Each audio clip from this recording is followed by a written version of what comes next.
Mitä ne teitte? Se oli kauhea virhe.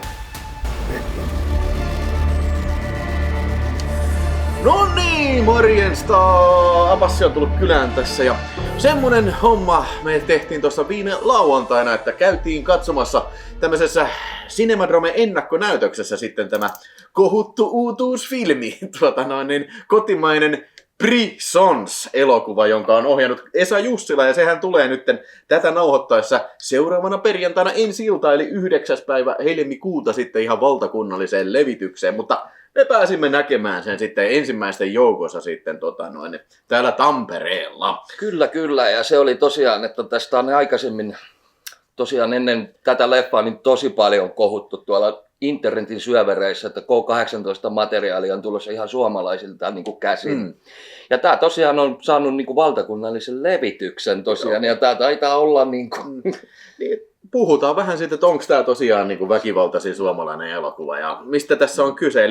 Eli siis Esa Jussila on ohjannut tämän, ja Esa Jussilahan on meidän tuttu, eli... Siis on kaveri, hyviä ystäviä ollaan kaikki. Joo, kaveri... Ollaan tehty yhteistyötä, ja... Muun muassa Juhlajätkissä näyttelee. Juhlajätkissä näyttelee sitä yhtä äijää, sitä nörttejä. Sen Alpon sitä kämppäkaveria.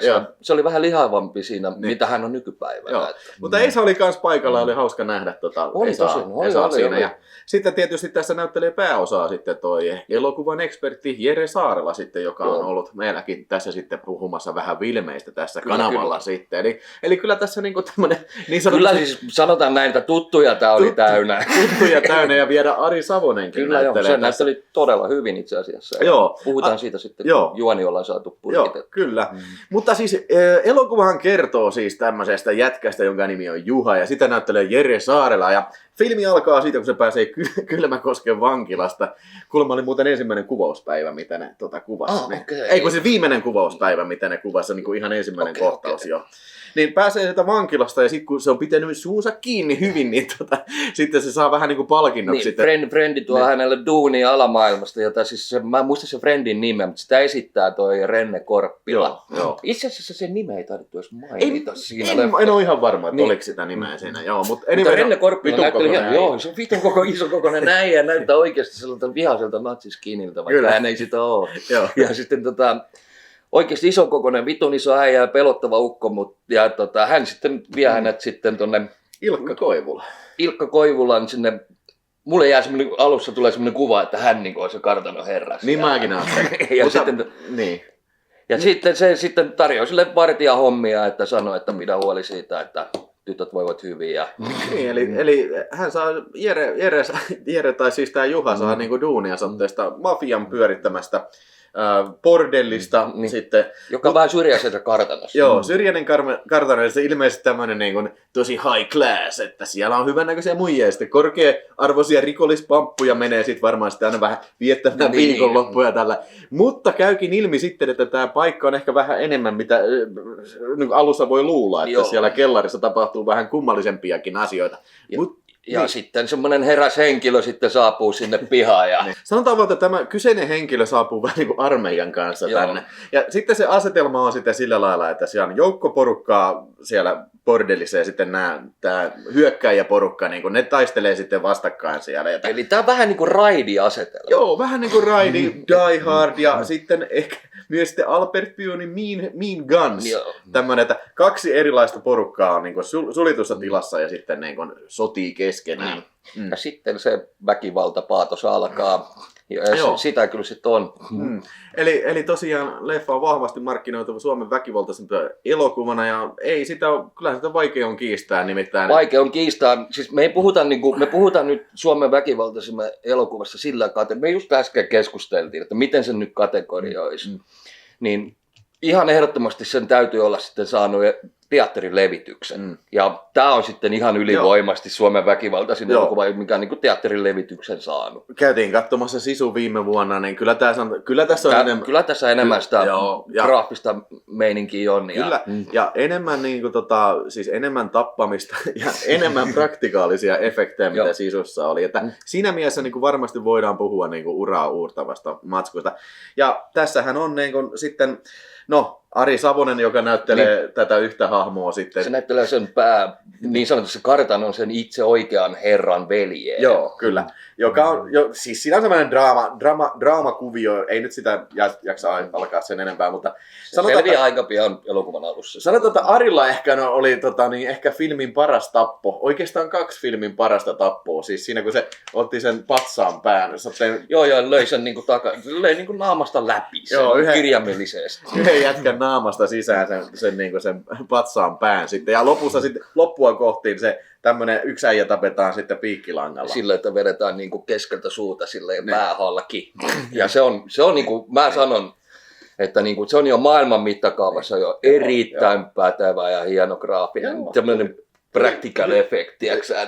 Joo, tuli hyvällä tavalla mieleen siis tämmönen 80-luku, joku Prover tai joku semmonen. Niin, ja siis tämän lisäksi sitten lukuisa määrä kaikennäköistä ampumista ja sitten puukotuksia ja sitten tämä Veera Viilo, joka näyttelee tätä muijaa. Itse asiassa sekin oli, ei yhtään huono veto siinä.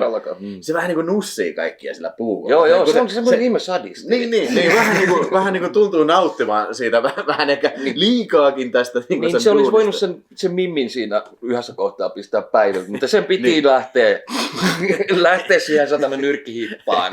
Ihan vaan vaikeuttaa sen omaa duunia. Joo, ja sitten jos nyt tässä hahmoista puhutaan, niin sitten tässä oli tämä tämmöinen, oliko se nyt irkku vai skotlantilainen näyttelijä sitten, tämä Geraint Lawrence, joka on vähän niin kuin tämä itse pääpahis sitten, joka saa... Siinä oli semmoista eräänlaiskarismaa, ja se sopi ihan vitu hyvin siihen rooliin, ja sitten se oikeasti näytteli ihan sika hyvin. Ja miten olisi mielenkiintoinen kuulla se tarina, miten se on päätynyt näihin leffoihin.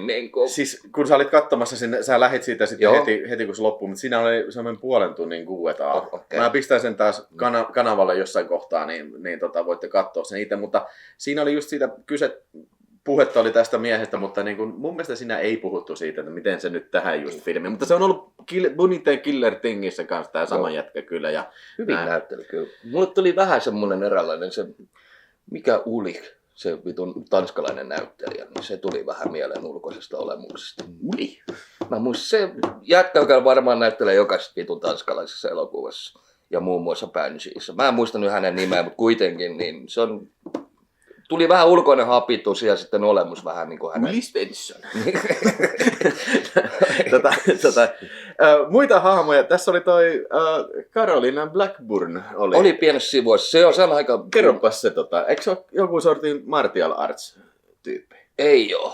Carolina Blackburn ei ole mikään martial arts. Ei oo. Hän on siis ihan niin kuin Suomen niitä näyttelijöitä, jotka näyttelee ihan niin kuin näissä huippusarjoissa, huippuelokuvissa. Siis kato, kun mä katsoin tuosta Wikipediassa, siellä luki, että niin thai-nyrkkeily Suomen mestaruus. Onko? Siis 2000-luvun, 2004 tai jotain semmoista. Joo. No okay. Sitten hän on, mutta mä oon kuitenkin hänet niin pongannut jossain ihan elokuvistakin. Joo, mutta siis on näytellyt paljon siis suomalaisissa elokuvissa. Sitten tämä niin sanotusti tämä bordelliporukka, niin mä kattelin, että ei vittu, että nämä on hommannut, jos tohon olisi laittanut pulmentulan, niin siinä olisi ollut niin kuin koko saatana Suomen kehorakennuksen kermaan saatu paikka.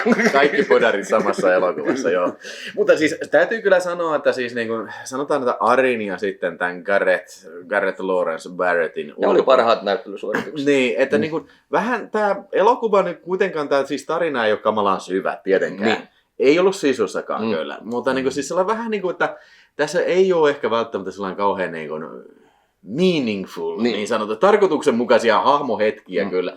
Eikä nyt välttämättä tarvikaan siis tässä, niin kuin, mutta jos sä mietit vaikka Ride Redemptionia, niin siinä on paljon semmoisia siinä on kyllä. Siellä tulee niin kuin, siellä on varmaan siis siinä on ihan vitusti sellaisia hetkiä, missä niin kuin, otetaan hättyä ja sillä vastustajalla on jonkinnäköinen ehkä just tässä siis sillä lailla, että niin kuin, siis tässä on niin paljon tätä mättöä, niin olisi ehkä jopa kaivannut jotain, että okei, välillä jotain, joku juttu niin kuin vähän tämän.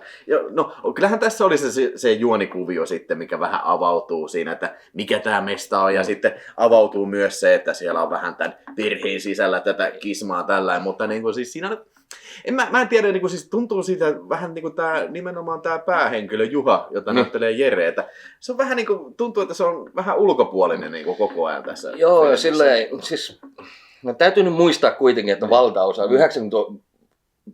näistä näyttelijöistä niin kuin, täysin niin kuin, amatööri näyttelijöitä, ei mitään kouluja käyneet. Siis että siinä mielessä todella hyvin selviytyvät niin, siinä. Siis, en mä välttämättä sinänsä anna kritiikkiä näyttelysuoritukselle, vaan siis siinä, että jotain, siis ehkä kaipaisi vähän jotain sisältöä siis siihen, että kaiken tämän mätön keskelle.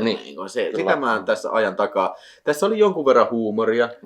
Se oli hauska, kun Jere se veti turpaan sitä, löi sitä, kun se oli käsi viiletty auki, se löi sitä käteen tällä ja sitten kerro mitä vittua tällä tapahtuu. Ja se jätkä sanoi, en mä tiedä mistään mitään, pitääkö lyödä taas? Pitääkö mun lyödä? Mä kuulin mitä te puhuitte tuossa, että kerro nyt vaan. Niin just jotain tämmöisiä hetkiä ehkä enemmän olisi kaivannut tähän kyllä filmiin. Sitten muuta kritiikkiä, mitä tuossa sanoisi, niin hidas alku oli loppujen lopuksi kuitenkin. Siinä kesti hetkensä, mutta sitten kun se lähti, niin se lähti. Niin, en mä tiedä siis, mun täytyy kyllä sanoa, että siis filmin pituus oli 100 minuuttia.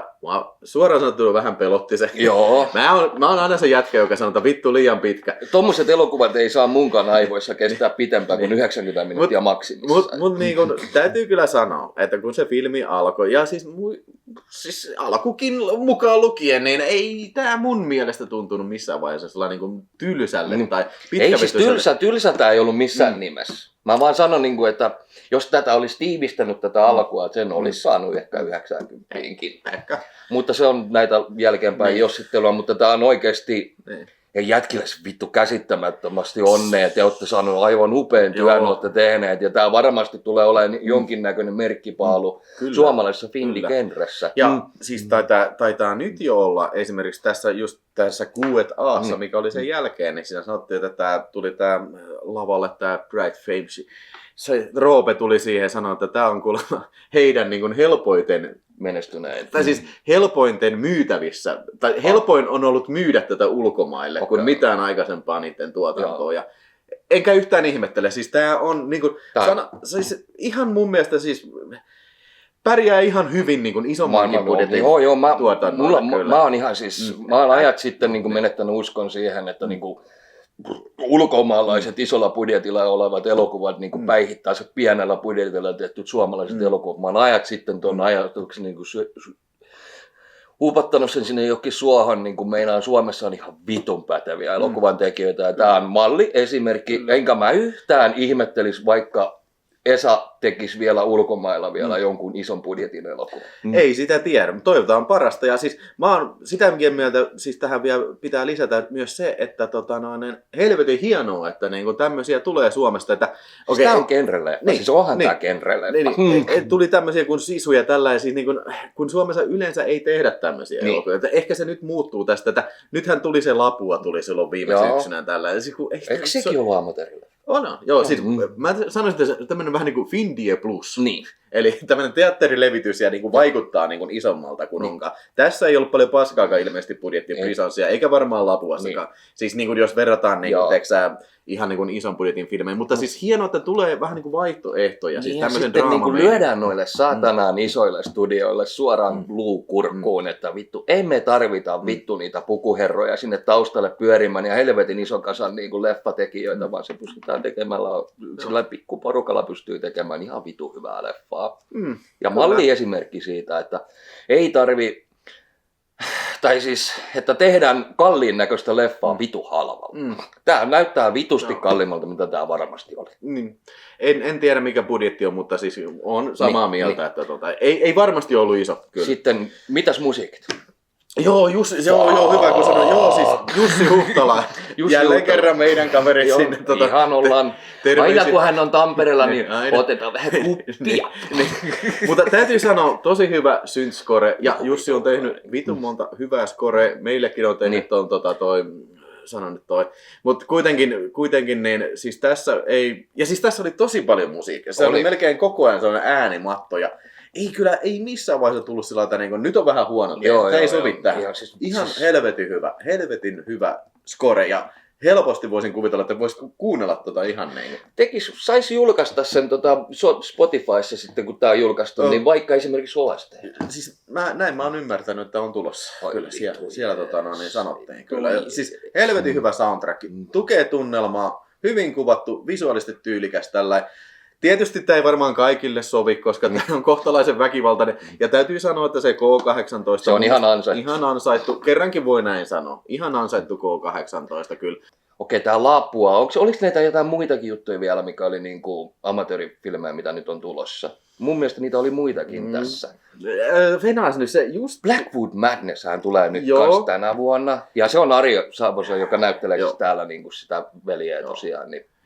Joku just oli joku toinen kotimainen toiminta-elokuva, mikä on tulossa ihan näillä samoilla näppäimillä, mutta siis mä en nyt millään muista sen nimeä. Ja sitten oli vähän aikaa sitten tuli se joku Kuolemansaari. Joo. Mikä vissiin ei eli vittu, siis meillä tää on eräänlaista Finnian kulta-aikaa. Vähän niin kuin kyllä. Mulla ei ole niin kuin mitään varsinaisesti pahaa sanottavaa, ja jos nyt arvosanoja pitäisi antaa, niin mä annan tän 4 tähteä. Mä annan 4 tähteä, helpot semmoinen tosi vahva sellainen. Sanotaan näin, että omat heikkoutensa tässä on, mutta ne on mun omassa päässäni, ei niinkään, että tekijät on taatusti tehnyt oman näköisensä leffa ja oikeasti Esa ja kumppanit saattoi olla ihan vitu ylpeitä tuosta teoksesta ja onneksi olkoon. Tää tulee olemaan taatusti yksi Findian niin kuin isompia merkkipaaluja aikoihin. Mä oon ihan täsmälleen samaa mieltä. 4/5 tähteä. Hieno suoritus, jävät ja toimiva elokuva. Ja mä tiedän, että tämä ei ollut helppo projekti. Tämä on helvetin vaikea projekti. Mutta lopussa se kiitos seisoo sitten kuitenkin. Että niin kun, toivottavasti tämä menee hyvin ja toivottavasti siellä nyt joku ehkä katsomossakin innostui menemään tätä sitten katsomaan. Ja ei kun ihan oikeasti, jos sä vähänkin kannatat suomalaisia elokuvia, niin hei, sinne ja äkkiä. Kyllä. Mutta se mun osalta se oli tässä. Tämä tässä. Ei mitään. Hei, kiitoksia Opassi. Kiitos sulle. Mennään katsomaan sitten vähän Weird Al Yankovic-filmiä. Weird Al Yankovic. No niin, hei, kiitoksia, että katsoit siellä ja palataan sitten asiaan seuraavissa filmeissä. Moi!